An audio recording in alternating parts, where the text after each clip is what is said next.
வணக்கம். உதயன் வலையொலியின் இரவு நேர பிரதான செய்திகள். செய்தி ஆசிரியர் திலீப் அமுதன். செய்திகளோடு நான் புஷ்கரணி ரவீந்திரன். முதலில் தலைப்புச் செய்திகள்.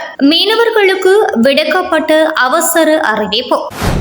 இலங்கை நாடாளுமன்றில் ஈரான் அரசு தலைவருக்கு மௌன அஞ்சலி. ஈரான் அரசு தலைவரின் மறைவிற்கு ஈரான் தூதரகத்திற்கு சென்று ஸ்ரீலங்கா அரசு தலைவர் இரங்கல்.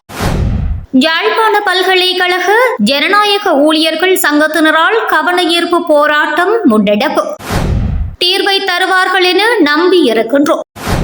ஷிராந்தியிடம் கையளிக்கப்பட்ட தமிழ் குழந்தைகளுக்கு என்ன நடந்தது? ஸ்ரீதரன் கேள்வி. ஈரான் அரசு தலைவரின் உயிரிழப்பின் எதிரொலி உலக அளவில் அதிகரித்தது தங்கம் மற்றும் பெட்ரோலின் விலை. மரம் முறிந்து வீழ்ந்ததில் குடும்ப பெண் உயிரிழப்பு. யாழ்ப்பாணத்தில் வேலியே பயிரை மேய்கிறது ஸ்ரீதரன் சீற்றம்.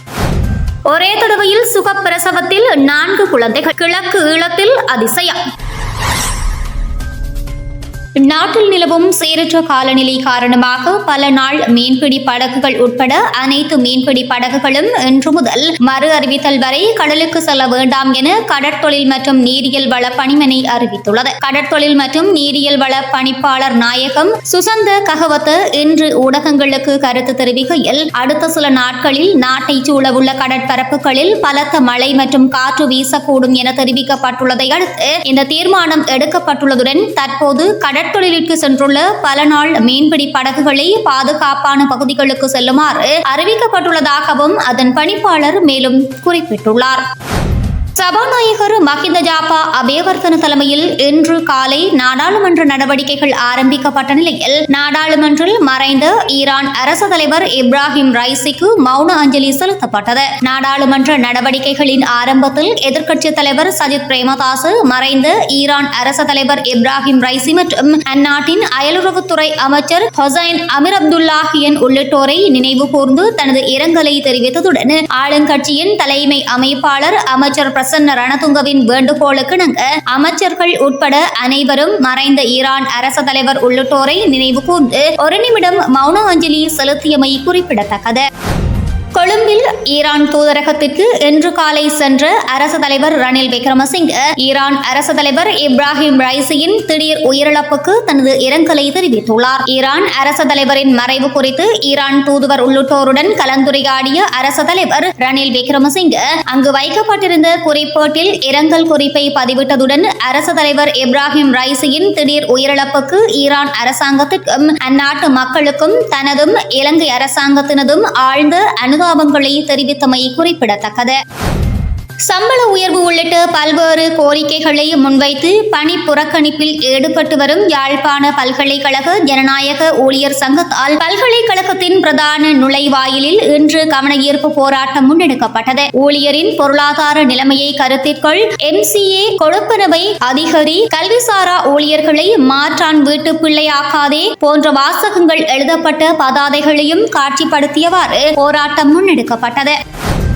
இலங்கை அரசாங்கத்திற்கு உலக நாடுகள் அழுத்தம் கொடுத்திருந்தாலும் நாங்கள் பன்னாட்டு ரீதியிலான விசாரணையையே எதிர்பார்க்கின்றோம். இம்முறை எமக்கான தீர்வை தருவார்கள் என நம்பி இருக்கின்றோம் என வடக்கு கிழக்கு காணாமல் ஆக்கப்பட்டோரின் சங்க தலைவி யோ கனகரஞ்சினி தெரிவித்துள்ளார். இன்று இடம்பெற்ற ஊடகவியலாளர் சந்திப்பிலேயே மேற்கண்டவாறு தெரிவித்துள்ளார். காணாமலாக்கப்பட்ட குடும்ப சங்கத்தினுடைய தலைவி யோ கனகரஞ்சினி சென்ற 11ஆம் தேதி முள்ளிவாய்க்கால் நினைவேந்தலோடு எங்களுடைய இந்த கிளிநொச்சி மாவட்டத்தினுடைய நிர்வாகத்தை நாங்கள் புனரமைப்பு செய்தார்கள். காரணம் என்னவென்றால் ஏற்கனவே இருந்த நிர்வாகம் செயல்பட ஒரு தனித்து தான் அவர் செயல்பட்டு கொண்டிருந்தால் அவருக்கு ஒரு ஒத்துழைப்பில்லை. ஒரு நிர்வாக கட்டமைப்பு கொண்டு செல்ல முடியாத தனித்து செய்வபடியால் தலைவரின் செயலாளர் தான் அதில் செயல்பட்டு கொண்டிருந்தவர்கள். உண்மையாகவே ஒரு 13 பேரோட கட்டமைப்பாக இருந்தால்தான் எங்களுடைய இந்த தூரநோக்கு பயணத்துக்கான முடிவை நாங்கள் பெறலாம். உண்மையாகவே அது சரியான கட்டமைப்பாக இருக்க வேண்டும். ஏற்கனவே பல மாவட்டங்களிலே சிறு சிறு பிரச்சனைகளை இலங்கை அரசு தரப்பாலும் புலம்பெயர் தேசங்களில் இருக்கின்ற ஒரு சில உறவுகளாலும் பிரிவினைகள் ஏற்பட்டு நிறையவே இந்த ஒற்றுமை எங்களுடைய இந்த போராட்டத்தை இழிவடைய செய்வதற்கு பல வழிகளாலும் முயற்சி எடுத்திருக்கிறார்கள், நடந்து கொண்டும் இருக்குது. காரணம் பல அமைப்புகள் நிறுவனங்கள் கூட அதை தாங்கள் கையாண்டு கொண்டு போக வேண்டும் என்ற ஒரு நோக்கோட இந்த போராட்டத்தை நளினப்படுத்துகின்றார்கள்.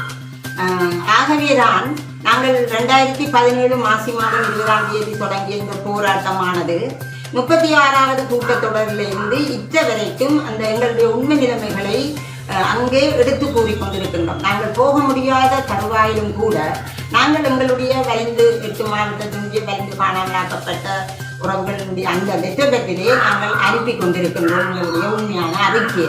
அந்த அறிக்கை மூலம் எங்களுக்கு இந்த முறை நாங்கள் ஜெனீவா போய் வந்த போது எங்களுக்கான ஏதாவது ஒரு சாதகமான பதிலை அவர்கள் தருவார்கள், அவர்களுடைய பேச்சிலே நாங்கள் அறிந்திருக்கிறோம்.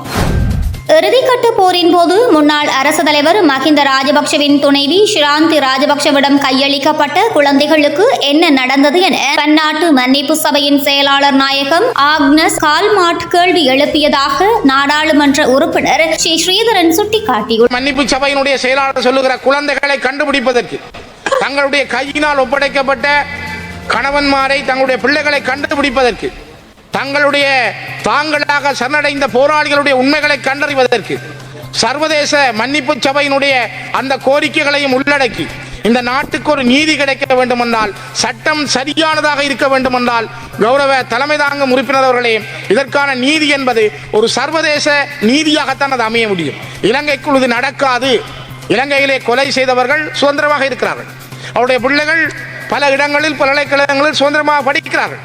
பல நாடுகள் அவர்களை தடை செய்திருந்தாலும் சில நாடுகளில் அவர்களுக்கான உரிமை வழங்கப்பட்டிருக்கிறது. ஆகவே இங்கு நியாயம், சத்தியம், உண்மை செத்திருக்கிறது. சட்டம் இங்கு செயலில் இல்லை.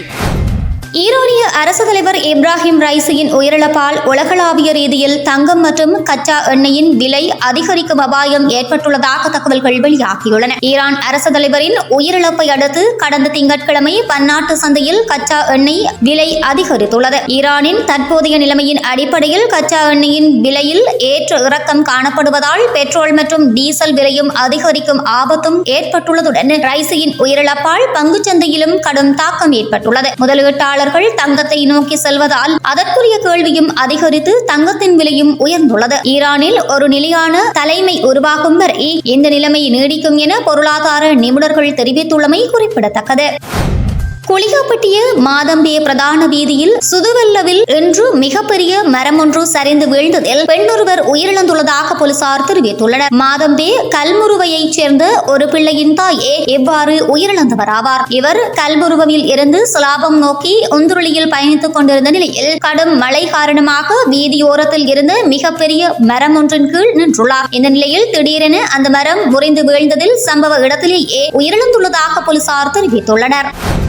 இலங்கையின் சட்டம் எந்த வரையறைக்குள் இயங்குகின்றது அல்லது எந்த சட்டத்தை பின்பற்றுகின்றது என தமிழ் தேசிய கூட்டமைப்பின் நாடாளுமன்ற உறுப்பினர் ஸ்ரீ ஸ்ரீதரன் இன்றைய நாடாளுமன்ற அமர்வில் கேள்வி எழுப்பியுள்ளார். இது தொடர்பில் மேலும் தெரிவிக்கையில், இந்நாடு பலமுறை சட்டத்தை சாகடித்துள்ளது. இலங்கை தனது சட்டத்தின்படி நடந்ததாக வரலாற்றில் பல தடவைகள் நாங்கள் பார்த்ததில்லை. பல்வேறு கட்டங்களில் சட்டங்கள் மீறப்பட்டுள்ளன. தமிழர்கள் மீது பயங்கரவாத தடை சட்டத்தை பாய்ச்ச வேண்டுமானால் அதனை உடனடியாக செய்வீர்கள். 6ஆம் திருத்த சட்டத்தை பாய்ச்சி தமிழ் மக்களின் பேசும் உரிமையை நசுக்க வேண்டுமானால் அதனையும் இந்த அரசாங்கம் செய்யும். இவ்வாறான பின்னணியில் முல்லைத்தீவில் இருந்து நீதிபதி ஒருவர் தன்னால் சுயாதீனமாக சுதந்திரமாக நீதி வழங்க முடியவில்லை என கூறி நாட்டை விட்டு வெளியேற வேண்டிய நிலைக்கு தள்ளப்பட்டார். ஆனால் நாட்டில் புதிய சட்டங்கள் கொண்டு வரப்படுகின்றன. இலங்கையில் தமிழ் மற்றும் சிங்கள மொழிகளுக்கு அங்கீகாரம் வழங்கப்பட்டுள்ளது. சுற்றறிக்கை ஒன்று வெளியிடப்படும் போது தனி சிங்கள மொழியில் மட்டும் வருகின்றது. அண்மையில் அரசு தலைவர் செயலகத்தால் வெளியிடப்பட்ட சுற்றறிக்கை கூட